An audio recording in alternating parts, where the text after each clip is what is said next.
Hi, welcome to today's program. My name is Zach McGee. I'm a Senior Vice President and Head of Business and Legal Affairs at Miramax, the film company.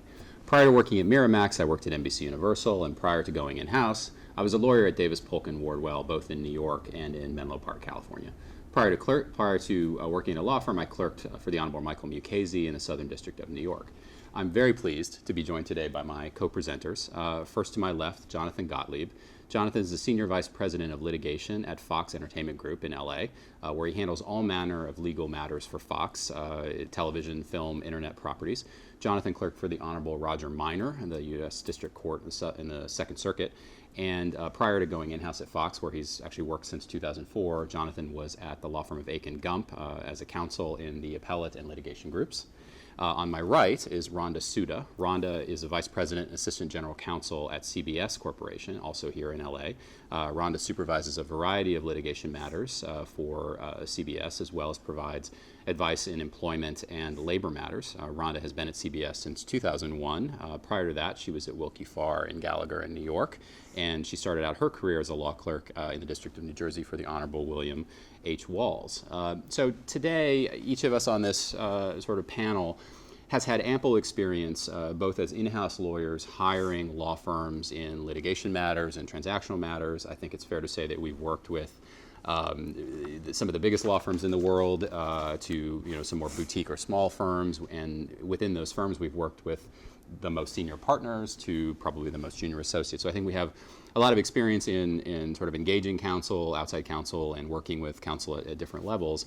And of course, we've both all been on the other side of the wall. We were all at large law firms before we moved in-house. So I think we have a pretty good perspective on sort of this dynamic between in-house counsel and law firms. But the other reason that we're all here today is each of us is involved in terms of our own companies, Fox, CBS, Miramax, in terms of trying to implement and develop policies that help to diversify the outside counsel that we're hiring.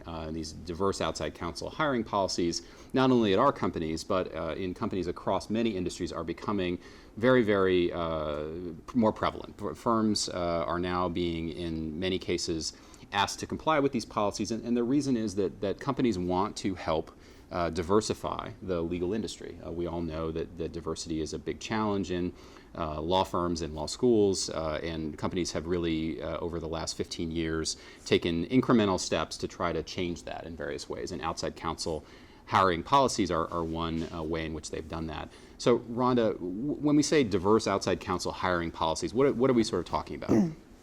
So diverse outside counsel hiring policies are policies that a number of companies have adopted that would require the company in its hiring of contractors, and specifically for our presentation, law firms, to encourage those law firms to become more diverse in their ownership, in hiring, promotion, staffing, and other terms and conditions of employment.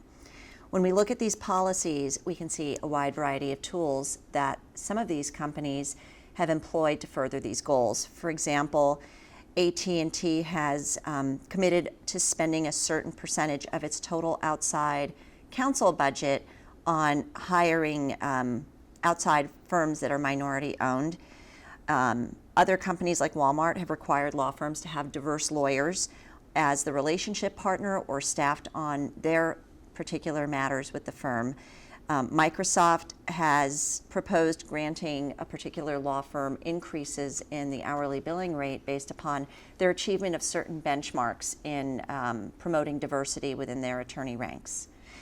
In today's program, we're going to give you the benefit of our collective years of experience as in-house attorneys at large companies, in the case of Jonathan and myself at Fox and CBS respectively, and in Zach's case at a smaller company like Miramax, implementing these policies at our own companies. For law firm lawyers, our goal is to help educate you about what these policies are, what they mean, and how you can pitch your business to companies that have articulated a commitment to diversity. For in-house lawyers, we want to give you a sense of the types of diverse outside counsel policies that are out there, so maybe you can think about it and start developing your own policies at your particular companies. We also plan to address some real-world implementation issues that can come up when your job is to retain outside counsel and you want to find the appropriate firm, but you also want to abide by your diverse outside counsel policies and promote inclusion in the ranks of firms that you use. So I'm going to turn to Jonathan. Can you please give our viewers an overview of what we plan to cover today? Sure, I'd be happy to, but before I do that, I think, as is now customary, we need to give the disclaimer that anything we say today is not intended to be on behalf of our companies, Fox, Miramax, or CBS, respectively, and we're speaking in our own personal capacity, so any opinions we share aren't necessarily those of our employers. With that said, here's what we're going to cover today. Zach's going to start out by giving a brief history of efforts to promote diversity and inclusion and to eliminate bias in the legal profession.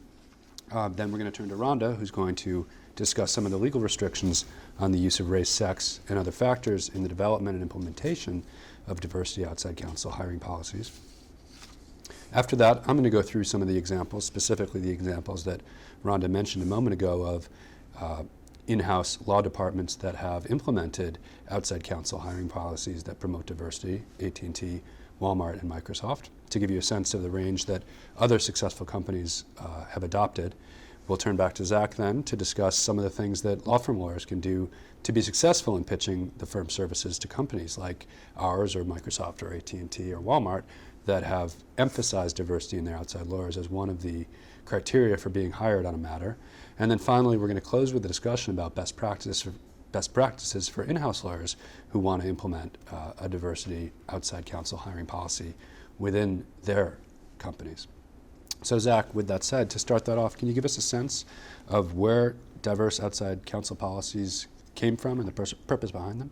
Yeah, absolutely. So we all know there's a marked lack of diversity, both in terms of race, sex, sexual orientation, disability, in the legal community generally. But we also know, and we know that can have bad consequences, right? If you have a lack of diversity, you can have an environment that breeds discrimination in terms of hiring or promotion decisions. So that's one of the reasons why we want to eliminate it. We want to change that. So we know there's the problem, but we also know there have been a lot of efforts over the last, say, 15 years, both from law firms, in-house, public sector, really trying to solve the problem, really trying to take some steps that would increase the diversity of lawyers, both practicing at law firms and in-house.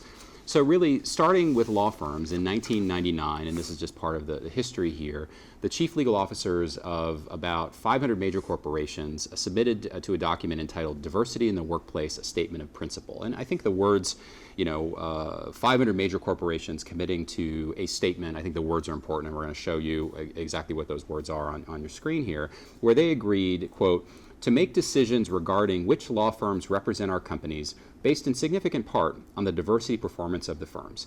We further intend to end or limit our relationship with firms whose performance consistently evidences a lack of meaningful interest in being diverse.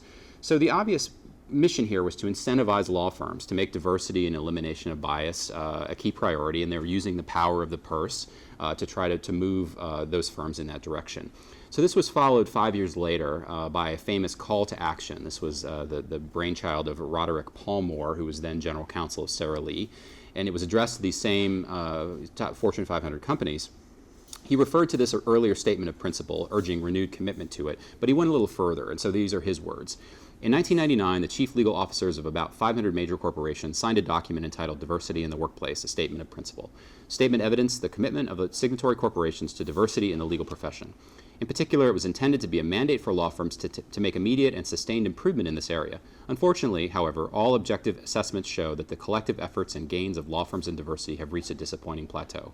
To that end, in addition to our abiding commitment to diversity in our own departments, we pledge that we will make decisions regarding which firms represent our companies based in significant part on the diversity performance of the firms. We intend to look for opportunities for firms we regularly use which positively distinguish themselves in this area. We further intend to end or limit our relationships with firms whose performance consistently evidences a lack of meaningful interest in being diverse. So chief legal officers of 110 Fortune 500 companies ultimately responded and signed on to this call to action. So that was 2004. It's now 2014, 10 years later. So where do we think things stand in terms of diversity and elimination of bias in the legal department, both in terms of in-house and law firms? The short answer is not great, unfortunately. So every elimination of bias program that I've ever seen just buries the audience in statistics. And mercifully, we're not going to do that to you today. But I think some statistics are important because part of the theme here is why we have these diverse outside counsel hiring policies is really a reaction to a lack of progress, despite 15 years of in-house in-house chief legal officers saying we are going to take into account in our hiring your diversity performance. The fact is that there has not been a lot of movement. So we're going to look today at just one large law firm as sort of a snapshot of kind of where we stand with respect to race, sex, sexual orientation, and disability diversity in the legal profession today. It's obviously just looking at one firm, but I think you'll see why we chose the firm we chose. So we're actually going to look at Davis Polk, my old firm. Davis Polk is a 800 lawyer firm across the world. They have 9 offices in the U.S. and worldwide, and about 650 of their lawyers are in the United States. So reason we chose Davis Polk is that among the Vault Report rankings, which rank law firms among prestige, quality of life, it also has diversity rankings. So I think it's interesting to see where Davis Polk falls in sort of that reporting, and then looking at the actual statistics, the actual number of women and minority lawyers who are working at Davis Polk. So where does Davis Polk fit in the sort of 2014 Vault rankings? In terms of top law firms, Davis Polk is number 5. And then in terms of its diversity rankings, again, Davis Polk did very well. In terms of the best law firms for diversity overall, Davis Polk was 19th. Best law firms with respect to women, it was 25th. And best law firms with respect to minorities, it was also 25th, tied for 25th. I always look at these statistics and I wonder, why don't they show the bottom 25? Because I think that'd be interesting to see. But the reason is that the participation is obviously voluntary. So, shaming the bottom 25 is probably not a good idea and wouldn't encourage law firms to report the information. But in any case, the bottom line is that Davis Polk is doing really well. It's got 3 top 25 finishes in terms of its diversity. But what about the actual statistics? I think that's where you see the surprise. So looking at the 2013 data that Davis Polk reports in terms of demographics to both Vault.com and the Minority Corporate Counsel Association, which works with Vault.com to sort of compile and disseminate these statistics. So of its total new hires at Davis Polk, 35% are minorities and 33% are women. That statistic isn't actually very bad, and it's certainly better than the law firm averages in terms of the people that are joining Davis Polk. But of all the lawyers at Davis Polk, 26% are minorities, 36% are women. So again, pretty good and better than most other firms. But if you skip to the equity partner ranks at Davis Polk, and we all know, having been in law firms and also being in-house, that it's really the equity partners that have the power in the firm. They're the ones who have the ability to set policy. They're the ones that own the client relationships. They're sort of the ones that are the most influential there. The numbers are really, I think, surprising. So Davis Polk has 124 equity partners in total. Only 11 of those partners, so that's just 9%, are minorities, and only 27 of those partners are women. That's about 22%. The law firm average for minority partners among equity partners is 4%, so Davis Polk at 9 is better than the average, but I think you'll sort of appreciate that even though Davis Polk 3 top 25 finishes in terms of several key diversity statistics or rankings, when you get down to the actual numbers, it's still just a tiny, tiny amount. And I think that really shows that this problem, just as Roderick Palmore said in 2004, is a persistent one. And I think where this sort of led the sort of companies and organizations that are active in sort of setting best practices to go is, it isn't really working to say generally we're going to look at law firms' diversity record and generally going to try to hire ones that do a good job and generally try to fire ones that aren't doing a good job. It really wasn't having enough of an effect quickly enough. So I think what it's doing is putting some specific requirements into these policies and giving them some specific teeth in terms of there's going to be a specific stick or specific carrot, and here are very objective criteria that you want to sort of comply with. So as Randa mentioned, these policies now have things like, in the case of AT&T, my total outside counsel budget is $5 million. I'm going to commit to spend 20% of that on work from firms that are owned by minorities, or firms that have otherwise expressed a commitment to diversity in terms of their hiring or what have you. Or we're going to require of all the 5,000 hours of legal time billed to my matters in this year, I'm going to require that 20% of those billable hours are by lawyers of color or female lawyers or lawyers who are diverse in other ways. So I think you're really now getting down to specific requirements and specific penalties or rewards. I think this is a good thing for everyone. I think it's good to have more specificity because from the in-house side of things, it certainly commits the company to a policy, and then it makes it hard to back away from that. I mean, if you come out like AT&T has and said we're going to do X% of our total outside counsel budget, it's going to be hard to either completely stop measuring that or to say, oh well, it was 20% last year. We're going to actually cut that back to 15%. It really kind of puts you on record and it establishes a framework to improve over time. I think certain measurable criteria will allow the company then to track its progress. So you can say, yes, we've been able to increase our outside counsel spend by minority-owned firms from 20% to 22%. It always is going to include some softer criteria too, and a lot of these things are aspirational, and that's okay. But I think having the objective, measurable thing is really important. And then finally, having objective standards are good for law firms because now you know the rules of the game, right? I mean, there's a specific policy, you can find out what it is, you can conform your hiring and your retention policies and your ownership policies in certain cases to make sure you qualify for it. So I think these are all sort of good for everyone. So before we get into some of the specifics of the policies, I think, Randa, it probably makes sense to talk a little bit about how these sort of diverse outside counsel hiring policies fit within the general anti-discrimination law. Certainly you can't making decisions based on protected characteristics like race or sex or sexual orientation in a particular individual's case isn't allowed, but we also know that you can have affirmative action policies. You can take diversity into account. So I think it'd be useful to talk a little bit about how the two can work together. That's right. And while employers clearly have to be sensitive to abiding by equal opportunity laws, the focus on diversity and anti-discrimination and anti-harassment policies and laws are not mutually exclusive. They can coexist quite nicely. As you're well aware, there is a large body of case law that talks about when it's permissible to consider race and other protected factors in college and higher education admissions. And although it's outside the scope of this particular presentation, that case law can be of some use to us in looking at the issues facing firms and companies seeking to diversify their ranks.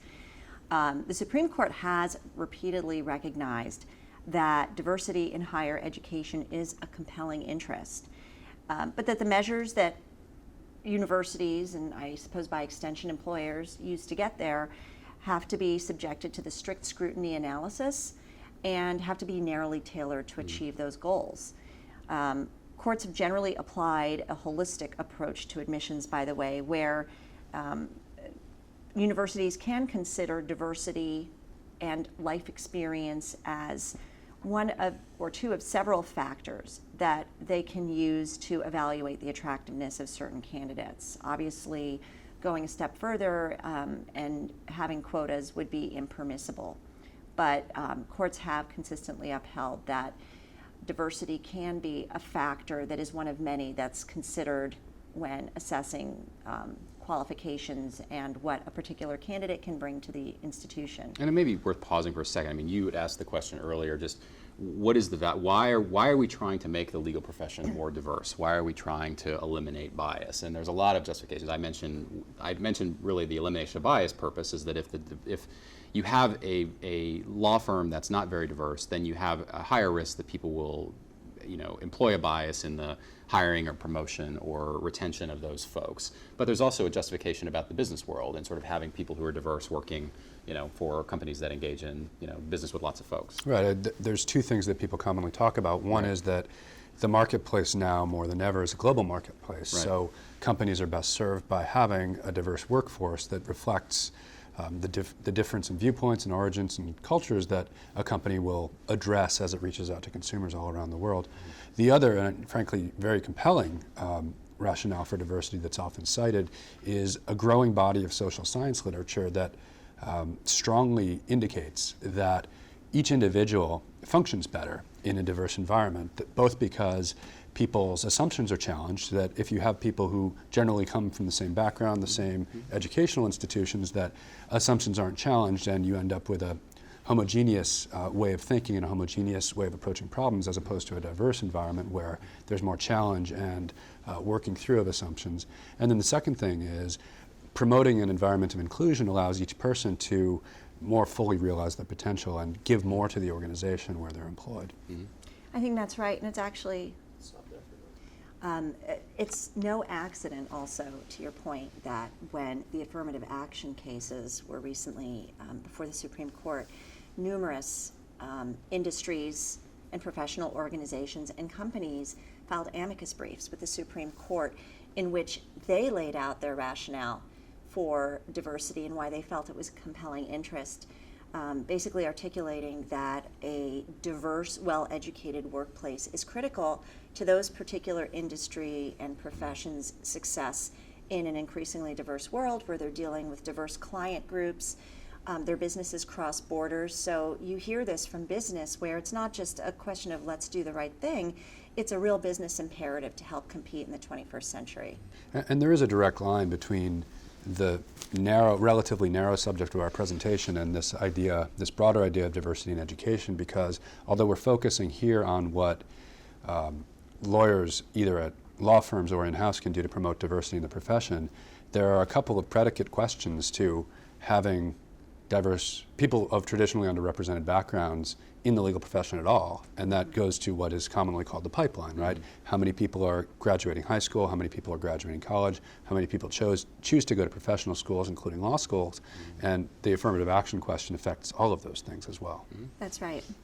So, the starting point for any employer, whether it's a corporation or a law firm that is looking to enhance diversity in its ranks, is the most basic one, which is having a robust anti-discrimination and anti-harassment policy, prohibiting discrimination and or harassment in all aspects of employment.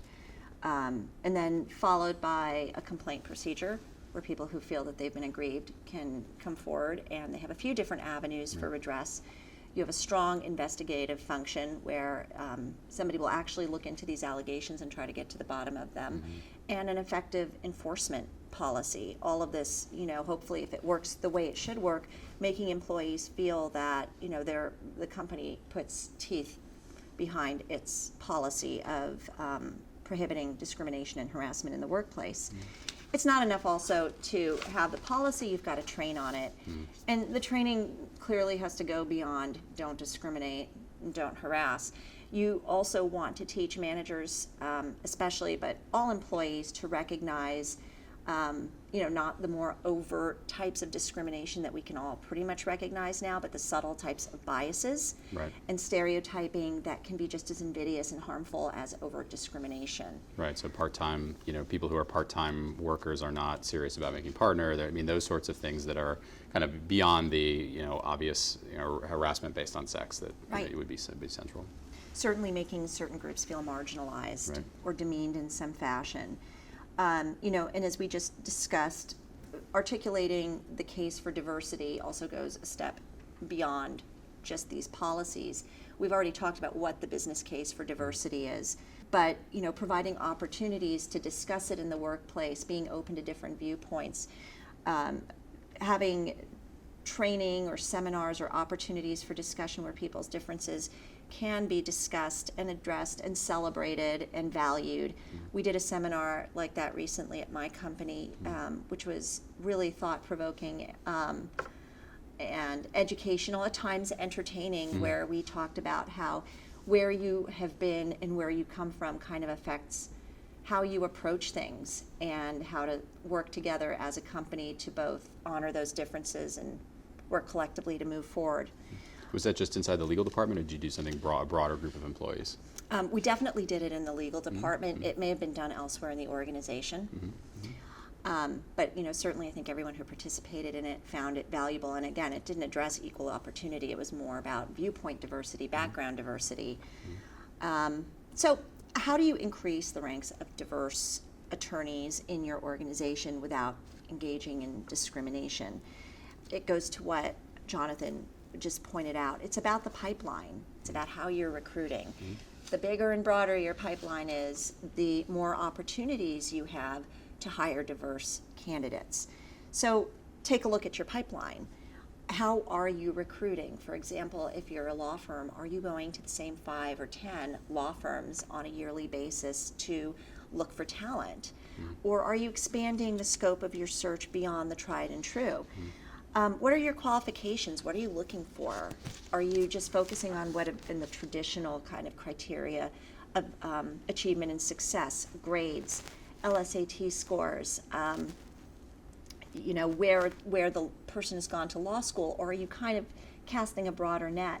There's some value in thinking about what are the skills and traits that you think are critical to succeeding in your organization and providing value to your clients.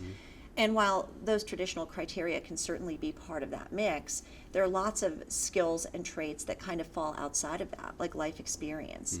Like, the person who is the first in their family to graduate from college has, against all odds, completed high school and college and law school, often putting themselves through financially.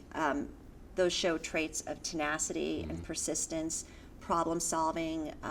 Those are equally valuable. How do you, does your criteria take into account critical thinking and problem solving skills, which are, I think, in my opinion, certainly a big component of succeeding in any legal environment and servicing clients? And what's interesting is you're talking now about law firms hiring out of law schools. So are you sticking with the same top 10, top 5 law schools? Are you looking only at grades and LSAT scores and all that stuff? There's a direct parallel to in-house looking at the same law firms. If you're only looking at the top 10 in law firms, if you're only looking at billable rates and you're looking at expertise in certain ways, are you missing those same opportunities to find folks who could be very useful in an employment discrimination case? There may be very good reasons that having a diverse lawyer handling your matter is going to help you in the case, right? There's lots of ways that you can, I think, just like law firms can look outside the routine. That's what this presentation is also about, is in-house lawyers looking outside your typical law firms, because they're not terribly diverse right now, right? And if you look only on the sort of certain numbers, you're not going to get any progress toward this. And I think one of the common features of both of those decision-making processes is that it challenges people to think individually about the person or the firm that they're going to hire, instead of using these very comfortable and accustomed proxies, right? We think that someone who's gone to a top law school and has done really well there and has certain lines on their resume like law review, clerkship, that person will necessarily translate into being a successful lawyer. And that may be true a high percentage of the time, but it's not true 100% of the time. So we use those things as proxies to predict future performance. I think part of the discussion about diversity needs to be, are those proxies, while they're useful shortcuts, are they actually underserving the organizations that use them? Because you may be, overlooking other characteristics like resilience, tenacity, that might be equally or more valuable in a work environment.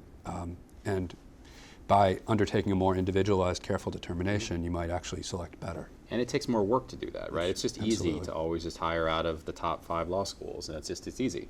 It's easy to hire the same firms over and over again, because you're going to assume that if they got at that firm, they went to that law school. And this is really what the policies are trying to do, is to force you to do it, and to really kind of, because let's be fair, there are trade-offs here. It does take more work. If you're looking for and hiring a new firm that you've never used before, there's some risk there. You just like with any new firm, you have a chance that they're not going to be as up to speed on your business. You might end up getting a bad draft of a brief, whereas the same old firm would give you probably more, something that is more likely to be good. So there are personal costs, but there are benefits, and that's why you really need to incur those costs to be able to try to make progress. And it is thinking outside the box, I think, the tried and true. There are other ways that you can expand your pipeline.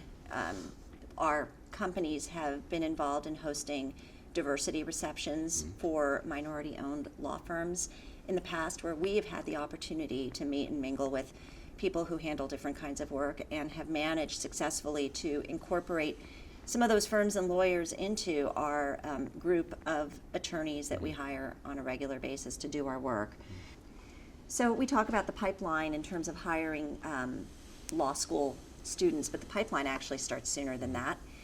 Companies can do a lot to foster an interest in the legal profession even before these kids ever get to law school, by by looking to traditionally underrepresented minority groups or economically disadvantaged areas, going into schools, doing moot court programs, mentoring, providing job advice, career advice, participating in job fairs, and partnering with community-based organizations, so that some of these students see that law can actually be a path for them, and exposing them to what it means to be an attorney. And I think that's a really important point, which is each of us, our professional choices are limited by what we've been exposed to or what we think is possible for us. So when attorneys go into high schools that don't graduate a lot of their students to go to college, and graduate probably even a smaller percentage from college to go to professional schools, one of the things that being a lawyer in that environment does is demystifies the profession. It shows people who may not otherwise have exposure to lawyers, this is what a lawyer looks like, this is what a lawyer does, and it's not all that difficult, and it's not all that strange, and you know what, maybe that's something that I can do. And we at Fox have been engaged in a program called Street Law for 5-6 years now, where we go into a public high school in Los Angeles and teach a series of courses on law and require the students to get up and actually advocate and actually bring them back to the Fox lot and undertake a workshop and a tour so that they can also see the professional environment where we all work. And if the students get nothing else out of it, the hope is that at least by asking them to get up on their feet and showing them what the law is, they get a sense that, wow, that's not so difficult, maybe I can do that, and those people aren't so great or so smart or so articulate or so much better than what I can do. Right, and I'm going to give a plug for Davis Polk here. Davis Polk has a wonderful high school mentoring program in New York, and it's the same kind of thing where you took on high school students and you give them a sense of what professionals do. It's really very, very important and great. I was also very involved in the mock trial program. I think that's terrific, and it's not only not everyone that's in the mock trial program, you don't want them all to be lawyers necessarily, but you want them to sort of be successful and learn, public speaking skills and learn analysis, and just engaging kids at all ages to sort of say, hey, there's a professional path for you, and here's what it looks like, and you can do it. I did it too. I think law firms, just like any other companies like Fox, can really help to make a lot of progress in that area. I agree. So, that's about the pipeline. And the pipeline is a great way to try to foster diversity in your ranks, again, without running afoul of anti-discrimination laws. That's just the first step. Then you've got them. You've hired your diverse candidates, and they're in your organization. What are you going to do to retain diverse talent? I mean, it's a larger issue anyway, I think, for the legal profession, whether it's diverse or non-diverse. What do firms do, and I suppose, and companies too, to continue to retain the talent that they've gotten in their organizations? It is a critical point. There are lots of tools that companies and firms have used for a long time. At my law firm, I was paired with a senior partner pretty early on. He was my mentor. We would meet for lunch. We would chat about things. He's always checking in. How's it going? How are you doing? That felt good. It felt like somebody had an interest in me and my professional development. Providing diverse role models, again, going back to my law firm experience, I will say that at my level at that time, there were not many women who were partners. And that has certainly changed at that firm, but at that time, it was sort of hard to see anyone in those ranks who I thought looked like me, or, and that's important. What is my path? Do I see myself in this organization? Right. Timely, interactive, and meaningful review processes. Getting timely feedback, and not just on your own work and your skills, but also the opportunity to provide your own feedback to the firm, to its managers, to the people who supervise your work. Those are also critical retention tools to keep you engaged, and as a training tool also. And encouraging the creation of affinity groups where individuals from various groups and classes can get together and feel like they have a forum to discuss issues that are of interest to them or concerns. Those are all tools that have been in place for a long time, but they have some tried and true value. And I think there's a couple levels of this. Like having a part-time program, almost all law firms have that, and that comes with trade-offs, right? I mean, you get the 6 p.m. call on Friday. Somebody's going to have to do that work over the weekend, and if the part-time lawyer is not available, then that imposes costs on others and the firm, and that's some ways hard to manage. That's sort of step one. But the other thing that's really important, and again, I'm going to give Davis Polk some more praise for this. making partners out of people who were in the part-time program. So Davis Polk, traditionally that had not happened, and then there were several partners who had been part-time who made partner at Davis Polk, and I think that sent exactly the right signal that you're mentioning, that if you go part-time, it doesn't take you off the track as long as you're otherwise, going to meet the criteria. And one particular lawyer in particular, Kim Harris, who I worked with at Davis Polk, who was a part-time lawyer, who was one of the people that was made a partner, is now the general counsel of NBC Universal. So in terms of her career path, I think having made partner at Davis Polk allowed her to go work for the White House, and now she's in a wonderful role as general counsel of a Fortune 500 company. So I think it doesn't underestimate it to say that the baseline is having the part-time program. The second level is actually promoting to partner people who went through it. Certainly not penalizing them for taking advantage of Right. it. It's not enough to have it. You have to actively support it and make somebody feel as though their path isn't diminished by taking these off-ramps from time to time. Right. And I think it's also important, to check in with people, like my example about my mentor always checking in with me. Check in with your attorneys as a whole. How's it going? How are we doing here? How's your experience been? And I think it's also critical not just to direct that toward your diverse attorneys, but toward all attorneys. You need to hear all voices, and sometimes diversity programs, an unfortunate byproduct of it is that there are people who are non-diverse who feel like, well, you're focusing on diverse talent and I'm feeling edged out and I'm feeling like I'm not getting opportunities. And I think the message has to be, it's not a zero-sum game. It's not a competition among groups, but you need to hear those voices, and that helps you better articulate your goals and why they're good goals for your organization. So, we've talked about diversifying your pool of talent, focusing on retention efforts. Companies, in-house law departments play a role here in trying to encourage diversity among outside lawyers, and Jonathan is going to speak about it more specifically. But they can start by what they've been doing, implementing policies favoring diversity, including the hiring of diverse outside counsel, and as Zach has pointed out, using their power and influence to try to affect change in the companies and vendors they're using, the firms and vendors. So, just the act of asking the question of your outside law firm, does your firm have a program to address the hiring, retention, and promotion of attorneys from backgrounds that are traditionally underrepresented in the legal profession, sparks the conversation. And it's completely fair game to ask, how do you address the professional development of attorneys, including your diverse ones? Do associates have relatively equal access to the quantity and quality of work they need for professional development and growth? What kind of initiatives do you have in place to foster the professional development of diverse attorneys? Who are you going to staff on our case? I mean, that's a fair question too. And companies can also put their money where their mouth is by supporting law firms' efforts in terms of non-traditional work arrangements like part-time, flex time, telecommuting, and not freaking out when they're trying to reach the associate on their matter at 5:30 and wow, she had to go pick up her child from daycare. So we have a role to play here, and Jonathan is going to talk a little bit more about that. Yeah, and just one other concrete example of that is not freaking out when you can't reach the associate who's part-time. Another is, we are very focused on cost. We have budgets, and a lot of times our matters are paid for by our business units who are watching these numbers because it hits their P&L.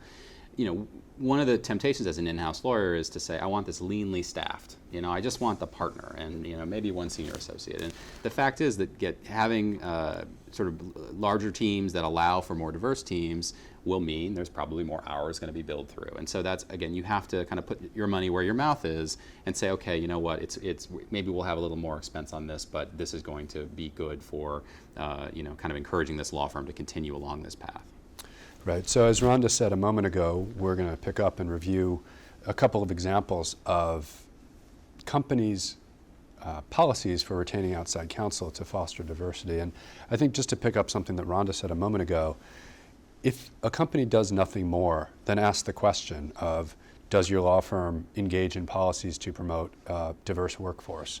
Merely asking that question signals to law firms that, in fact, diversity is important to your organization, because while we would like to think, and it may in fact be the case, that everyone at law firms thinks that diversity is important and worth seeking as a goal in its own right, there's one thing that we all know about law firms, or for that matter any organizations, which is that they're in it to make money.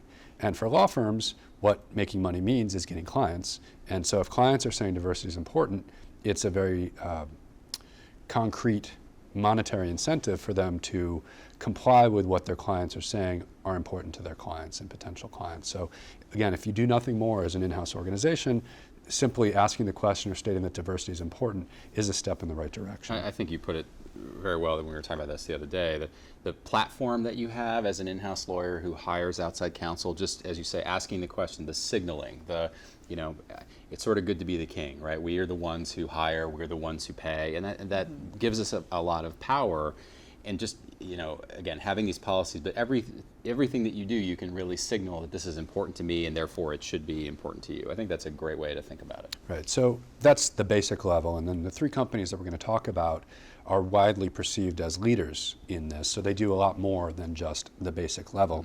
And in that vein, what we're going to focus on in the discussion to follow is just what they do in relation to outside counsel hiring. But the materials from 2011, when each of these companies, as well as several others, submitted their diversity policies to the MCCA, is in your materials. And I would certainly encourage anyone who's watching this program to review those materials, because they give a very good overview of what a robust and well thought out diversity policies look like for corporate organizations. But as I said, this focuses only on the outside counsel relationship. So the companies we're going to focus on here are AT&T, Microsoft, and Walmart. As Randa had mentioned earlier, AT&T is a company that sets a specific numerical benchmark that they're going to spend 21.5% of their overall spending on vendors to be minority-owned, women-owned, and veteran businesses.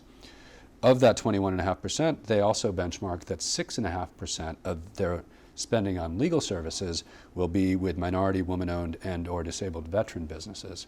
Now that's apart from efforts that they make with firms that are not minority or woman-owned to encourage diversities within that firm. So this benchmark, this percentage benchmark, is focused specifically on firms that fit that relatively narrow definition.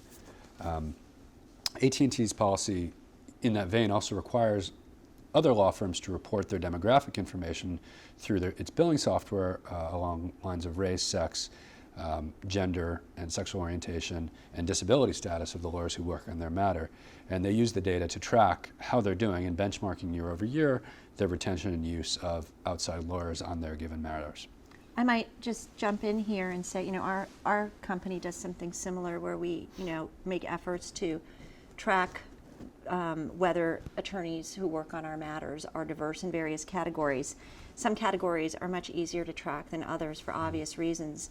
For example, I think when you're looking at people who are LGBT or disabled, you're always going to have underreporting there, because unless somebody is out or has disclosed their status, it's not something that's ever really going to be visible, and that's always going to be a bit of a problem in tracking these numbers. Same with disability.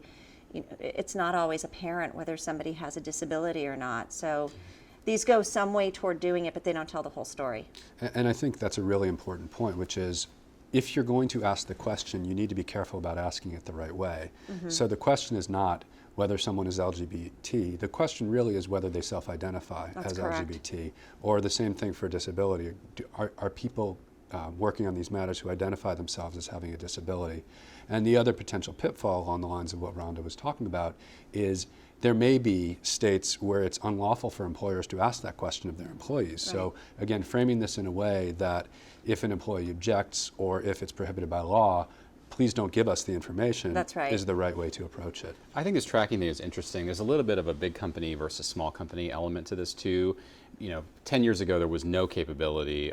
Bills were paper. Everybody got bills in paper. Now I'm assuming Fox and CBS, you're big enough that everything you get is electronic, that you're billing to some system, which allows you to track all this stuff. We don't hire that much outside counsel at my company, so it's all paper.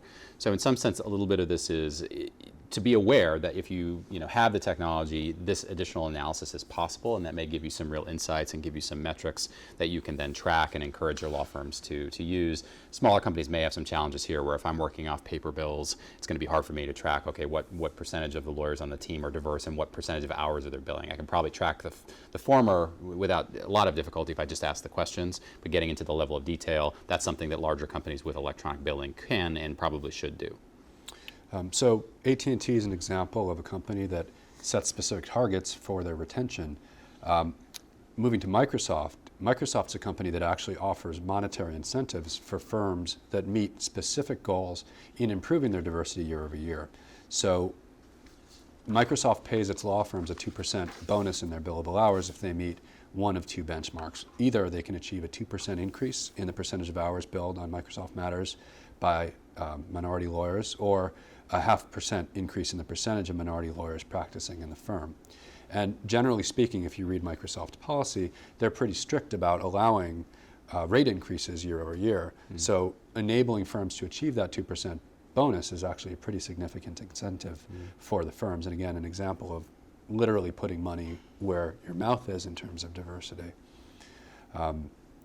In the policy, something else that is interesting is that they identify the possibility that there may come a day when a firm is so diverse that improving any further is either impractical or has negative consequences. And I thought the way they handled this was right, which is we are aware that that conceivably could happen someday, and we'll let you know when your firm is there. But it's not something to worry about for the time being. Right. For worse. I mean, I think we would all look forward to the day where these programs are no longer necessary. The third company policy that's we're going to focus on today is Walmart's. And Walmart's has the same kind of objective and subjective elements that we had adverted to earlier. Walmart has a firm scorecard that encourages firms to adhere to 3 yardsticks: cost effectiveness, diversity, and performance. And then based on that scorecard, they rank firms in each of those areas of performance. While the details of what is on that scorecard aren't public, there is a sense that in order to remain in Walmart's stable of firms, you have to do well in all areas, including diversity, and that you will stop getting Walmart work if you don't perform well on that measure. On the more subjective side, they've placed a lot of emphasis on moving their matters towards diverse relationship partners. And one of the things that Zach had mentioned before is that the power in law firms is held by the people who have the business. So by placing lawyers from traditionally underrepresented backgrounds as the people who hold the client relationship of a client as significant as Walmart, you're really empowering those people and enhancing their profile within the firm. Something else that I found very noteworthy within Walmart's policy is that they actually mentioned that there were law firms who nominally identified a diverse individual as the relationship partner, but that person wasn't getting origination credit for the business, which is to say that this person was placed forward as sort of the figurehead for the work, but someone else was really getting the financial credit for having brought the business in. So they actually changed their policy to require the firm to certify that the relationship partner is the one getting origination credit for the Walmart business, which again is a step that shows Walmart's seriousness about it and their intolerance for measures that might just be considered window dressing. I think what's really interesting about this is the requiring the relationship partner to be diverse, in that this is sort of a proxy, right? Because if you put a person in that position, then they're responsible for the Walmart business, and that carries with it a lot of clout, compensation, benefits that then that person presumably can use that power within the firm to enact many other sorts of reforms and other policies that are going to generally improve the diversity at the firm. So it's sort of, the in-house lawyer isn't going to say, well, I want your hiring to be 35% minority, 50% women, blah, blah, blah, blah. You're not micromanaging, but you're sort of saying, I'm going to empower the person who can then micromanage. And I think it's a pretty smart way of going about, exercising our power in a way that is not going to micromanage the firm, but it also going to be putting somebody in place who can do that. Mm-hmm. There's another aspect of the Walmart policy that is sort of at the other end of the spectrum in terms of what Zach was just talking about. You can both empower people who you expect to make it a priority to diversify the firm, but there are also things you can do directly. And if you're Walmart, one of the things you do is you require your firms to have a flex time program. And the way flex time programs have traditionally been thought of is it enables people with children who are primary caregivers, which traditionally have been mostly women, to be flexible in their work hours so that if they have to be at a certain place at a certain time to pick up their child from daycare or attend to other parental needs, that they're available to do it without sacrificing time at work. But one of the things Walmart does is mandate that their law firms have that kind of program. And again, back to one of the points Randa was making earlier, that is not discriminatory because on its face it's gender neutral, and flex time programs, either men or women, could take advantage of. That's right. I mean, and I think we've seen a generational shift where those types of programs are sought after and more attractive to both men and women. You know, I would say people who are younger versus older members of firms who view those types of arrangements with more skepticism.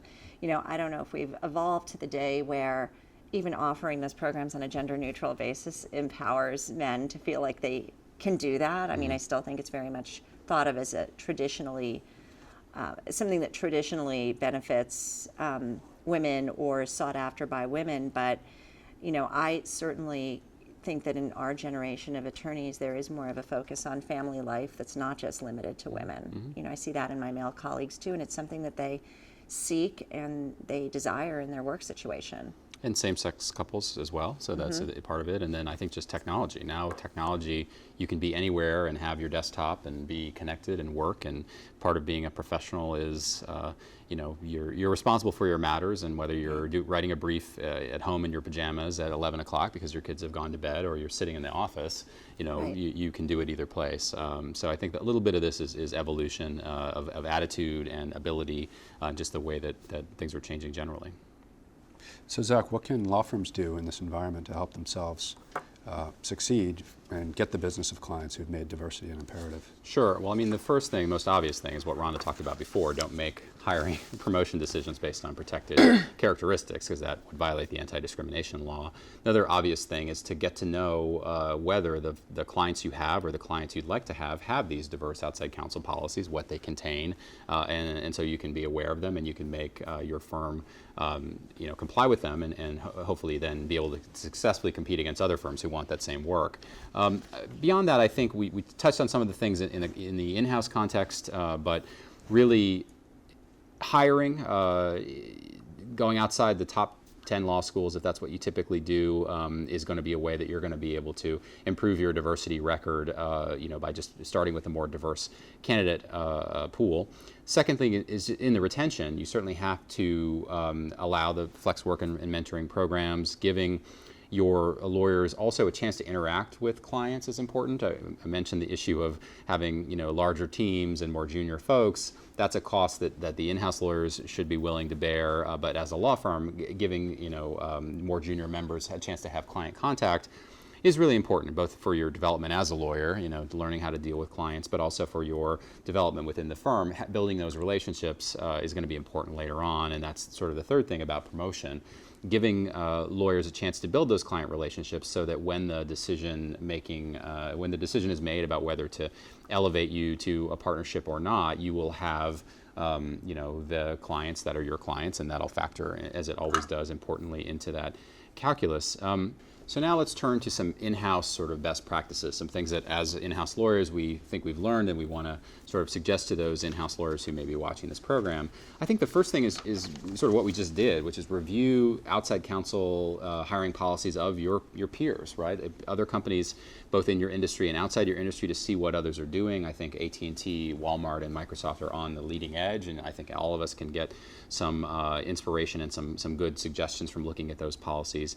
I think that, you know, certainly you may have constraints, though. I mean, if your company is a technology startup and you only hire outside counsel rarely, and every time it's a patent matter, so you have your boutique, you know, IP patent firm, they're, you know, saying that you're going to spend 25% of your budget on, you know, by minority-owned outside counsel just isn't workable, right? So you may have some constraints, but at the same time, if in a particular matter you can't hire, you should always look in the next matter to be able to hire, or to require even that firm that isn't minority owned to have more diverse associates on your team, or some of the other sort of things that we discussed. I think, there are realities about hiring counsel, but if you again do the hard work of thinking about, okay, well, I'm a little bit constrained here, but what are the other things I can require, or the next time I do have an opportunity, I'm going to make sure I fill it with a firm that is minority owned or has meets some of my diversity criteria.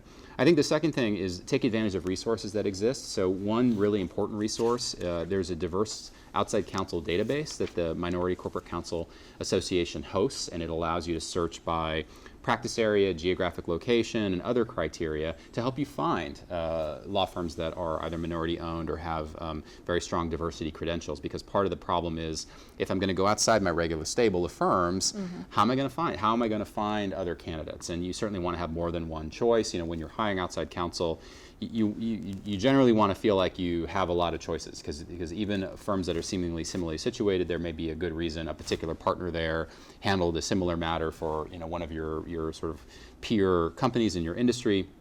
So just having the ability to find those firms easily, I think, is helpful. And there are some, you don't have to do all that work yourself, is what I'm saying. You can go and access this database. It's free for members of the Minority Corporate Counsel Association, which you can join for a relatively small fee. But there are those sorts of resources that are already in existence to help you find counsel that you may not otherwise know about. So just to pick up on something Zach was saying before, we all recognize that hiring diverse outside counsel is an important goal, and it's worth the cost to your company. You might say, well, what are the costs in hiring? How could there be a cost involved?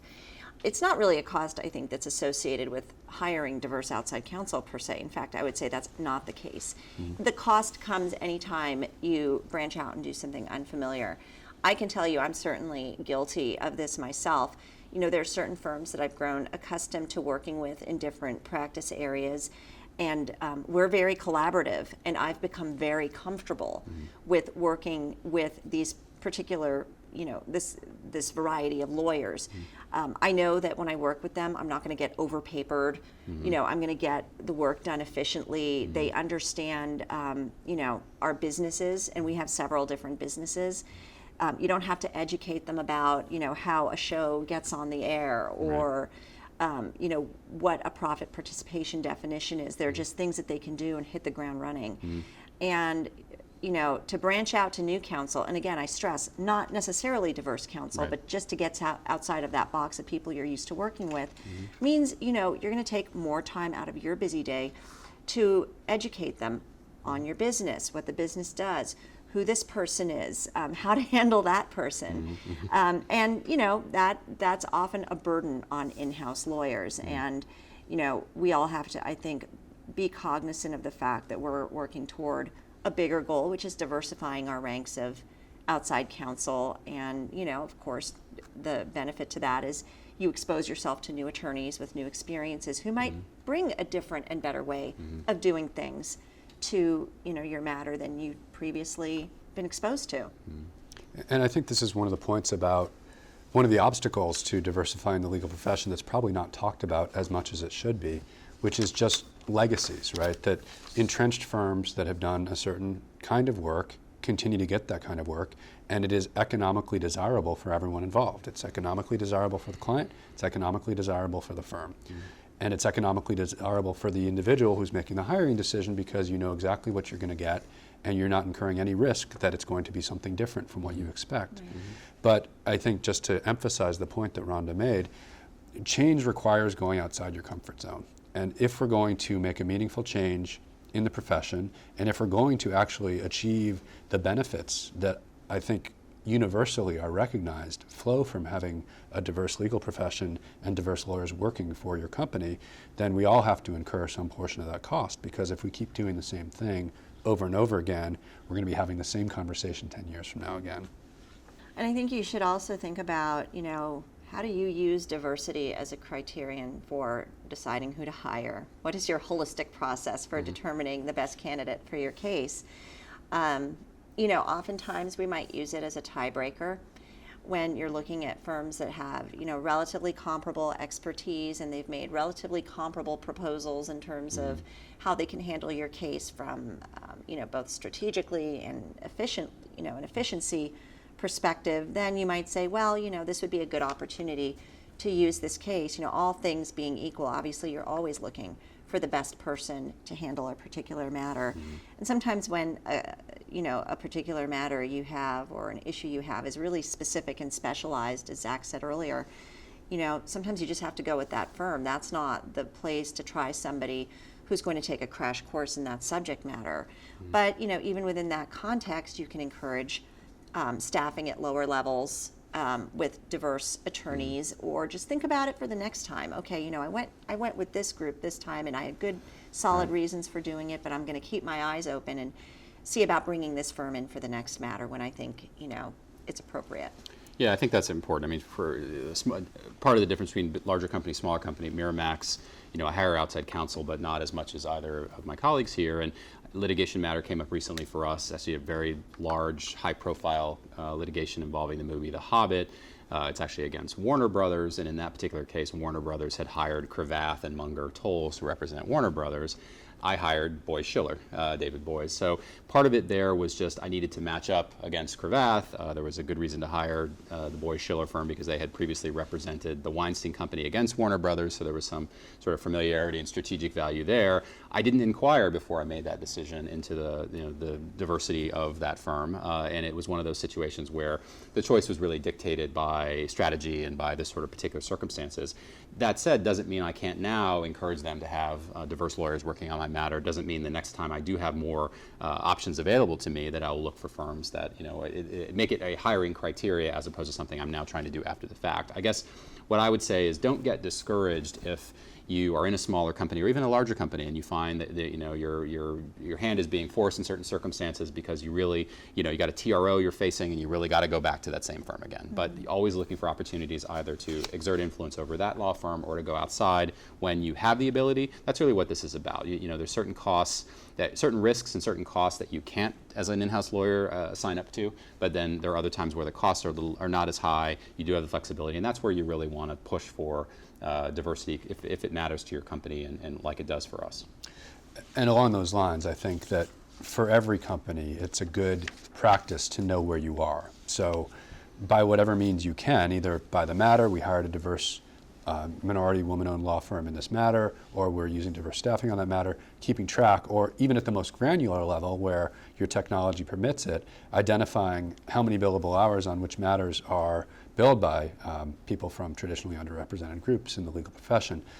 And once you know where you are, it may be an enlightening number in and of itself, but at the very least, it also allows you to set a goal and say, okay, we're at 4% right now, and within 5 years, we'd like to be at 6 or 7%.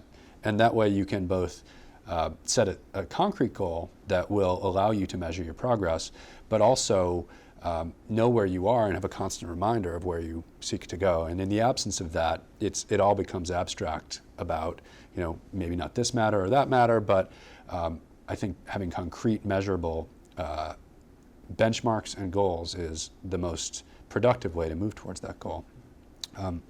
Along the same lines, we've talked a little bit about the cost, in an abstract sense, of any in-house lawyer going outside their comfort zone and hiring a new firm beyond the entrenched firm that has traditionally handled a matter for them.